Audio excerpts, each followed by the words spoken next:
What is going on, guys? My name is Patrick, aka Chief Pat, and today bringing you guys a brand new base design for Town Hall 10. So this is the Town Hall 10 base design I used for the live stream when I was at Supercell HQ doing the YouTuber Clan War. It worked out pretty well there, and I wanted to share it with you guys because I've been having a lot of success with it and getting a lot of people to one-star me inside of War. So let me show you guys what it's about, then I'll show you guys the two live stream replays and sort of break those things down. But first of all, let's talk about the core of the base. So pretty standard core. I have my Town Hall and my Clan Castle. I do have two storages inside of my core to distract like the P.E.K.K.A.s or the King, Queen, maybe even minions if they're using an air attack towards the very end of the raid to try to distract them from getting my Town Hall. Still have the triple Expos, as well as I have my Air Sweeper and 3 Teslas.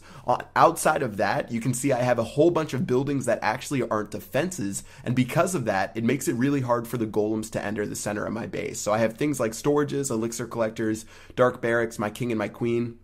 Stuff like that isn't going to target the golems, and it makes it so the golems run around the base, and they're left with just their heroes and maybe a couple of wizards left to try to crack my core, which in general is pretty tough. On the outside, I have the rest of my defenses, a little bit different of a wall setup, as well as my air defense, and overall, I've been having a pretty good amount of success with this base. It's sort of hard to describe Town Hall 10 bases because you get attacked by such a crazy amount of different strategies, but it's worked really well for me, and I've done it using a couple of different variations. So you can see I have the air defense right now. I have the one on the top, bottom, left, and the right. Sometimes if I feel like they're a little bit less protected, I'll swap them for the storage next to them. So you can see the air defense on the very bottom. It has a gold storage and an elixir storage next to it. I might swap it for one of those. So if you feel a little bit weak on air defense, you can always swap those back and forth. But for me, I've had a lot of success with this base, a lot of 1-stars, which for Clan Wars are really, really good. And let's go ahead and hop into the replays and sort of just give you a breakdown of the two attacks that I was attacked with. So the first attack was from Clash on Gone, and this one was actually using a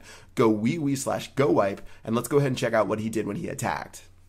So first of all, golems are going to go in from the top right. He has a couple of wizards and witches going down there as well. He wanted to attack from the top right using a jump spell to get to my core, and let's go ahead and see how that works out for him. So he spreads his golems out. He's taking a little bit of his time to get through the walls because I think I got a couple of his wall breakers with my wizard tower, which tends to happen a lot because the wizard tower is right on the edge of the range with the walls that I have right there. Now he's going to go ahead and drop his first rage spell, start dropping some of the rest of his troops, and he's finally cracked that first part of my base, but it did take him a long time to do that. And he actually has a useless golem on the very top. So things are looking pretty good. You can see the air defense placement that I had for this clan war. I did swap them a little bit with one of my storages. And then now that he's making his way into my core, I have 3 skeleton traps. I have a ton of clan castle troops, as well as I do have my king up there, and then my queen's on the bottom left if she can reach the final troops. So it's going to be tough for him to break the core, and let's see if he can get it done. So troops are going around the base, 32%. I think it's going to be really tough for him to get to 50% actually. So I'm just going to go ahead and let him run through. He's at 36%, and he gets pretty lucky towards the end. The queen does end up targeting the town hall, and since he did have a level 37 queen, she's actually going to be able to take that out and get to 41%. He did have a couple of archers left, but unfortunately, he was not able to get to 50 because I still have the lava hound on defense, as well as I have like a lot of the buildings on the outside being covered by my archer tower. So for the first attack, I ended up defending with a 1-star, which is again really, really good when you're a Town Hall 10 inside of a clan war. So overall, I would definitely call this one a victory for me.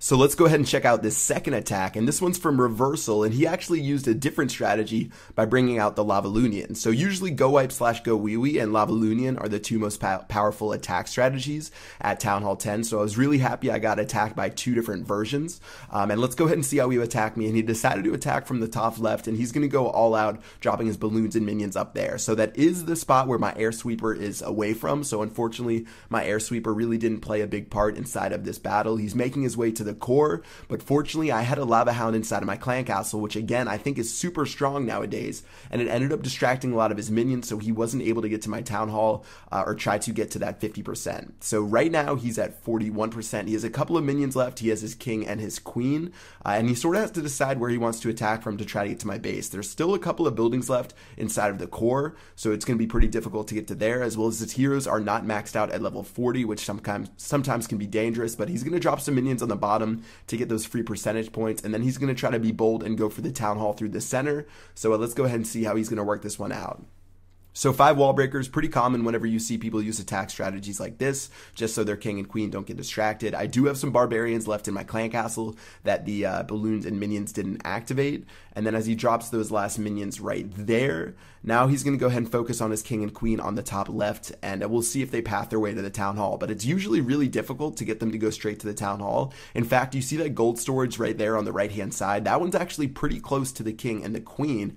So they're going to get distracted and go to the gold storage instead. He sort of actually gets lucky because the clan castle troops redirect him back towards the path near my town hall, and his wall breakers make an opening, and then now he's sort of making his way towards the town hall. But unfortunately, they're not going to make their way there. He'll activate his king's ability. He's going to activate his queen's ability in a second, but for them, unfortunately, they did get another 1 star for total damage, and that actually ended up being a really big part of the war. That we only realistically won by 1 star because Galadon had to go for 3 stars at the very end, but overall,